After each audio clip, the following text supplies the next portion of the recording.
there, welcome back. So last week I gave you some pretty scientific reasons to plan a trip to the beach. And if you missed that one, I will add a link to it in this week's post. But I heard from more than a few of you, sure, easy for you to say, you live in Southwest Florida. And you know, you're right, I admit it. I'm pretty lucky that I can take a time out in this chair if I need to. But you know, we all have those days when we need a time out, and all of the sights and sounds and smell of the oceans seem to make our worries disappear and restore a sense of calm, like for all of those reasons that I shared with you last week. But take this in for a few seconds. Just looking at this image, it doesn't take long before your heart rate decreases and your blood pressure drops. In just a few minutes, you can actually feel your breath slowing down.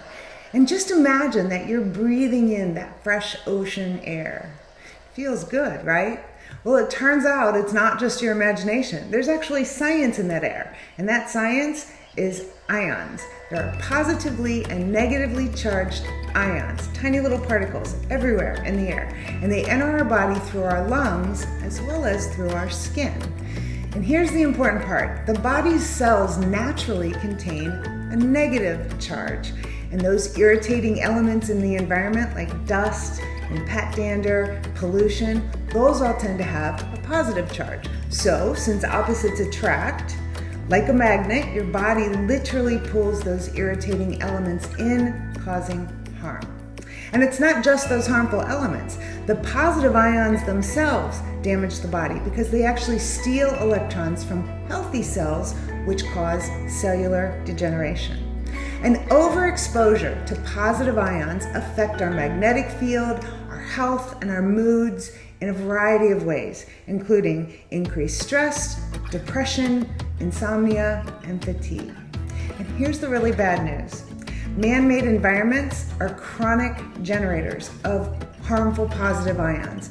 Air conditioners, fluorescent lights, computers, televisions, cell phones, printers, microwave ovens, hair dryers, they all generate these harmful positive ions. And how many of those have you been exposed to just today? Negative ions have the opposite effect. They neutralize free radicals, they revitalize the cells, they enhance our immune system, and they purify the blood. They even balance out our serotonin levels. And while the air you breathe in your home or office building may contain just a few hundred negative ions, and polluted urban areas may have even less, natural aquatic environments such as the ocean contain tens of thousands of negative ions. So, just in case you needed one more good reason to get out of the office and go head to the beach, you're welcome. Want to learn more about how the brain works and how to make it work better? Check out my book, Happier Hour with Einstein, and a full-color companion gratitude journal available now on Amazon. And if you enjoyed this Neuro Nugget, pass it on to someone in your corner of the world, because life is always better when you share the good stuff.